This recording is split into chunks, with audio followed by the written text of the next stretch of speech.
السلام عليكم وأهلا بكم في نشرة الأخبار المقدمة من قناة أخبار تركيا بالعربي.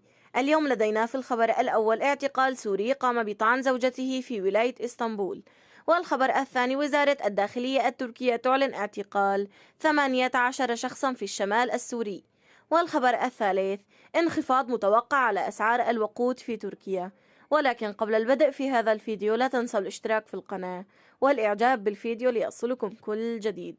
بحسب ما نشرته صحيفة مليات، فإن الحادثة وقعت في منطقة أسنلر، وحسب ما قيل أن المواطن السوري أحمد قام بطعن زوجته عندما كانت في زيارة لمنزل أخيها، ثم خرج إلى الشارع وحاول الانتحار. وبعد الإبلاغ تم إرسال فرق الإسعاف والشرطة إلى مكان الحادثة، وعلم أن السيدة في حالة جيدة. ولدينا في الخبر الثاني وزارة الداخلية التركية تعلن اعتقال 18 شخصا في الشمال السوري.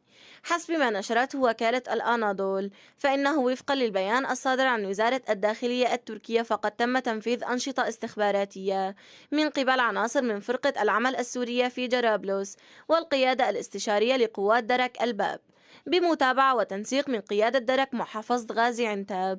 وتم القبض على 18 إرهابيا من داعش، بما في ذلك ما يسمى بالقائد المالي للتنظيم، الذين كانوا ينفذون أنشطة مثل توسيع القاعدة والدعاية وتجنيد الأفراد وجمع المعلومات الاستخباراتية. ولدينا في الخبر الثالث انخفاض متوقع على أسعار الوقود في تركيا.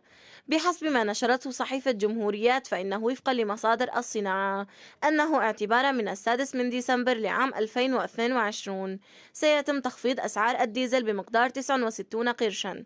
وبهكذا نكون قد أنهينا أخبارنا اليوم. شكرا لكم على حسن الاستماع ودمتم بخير.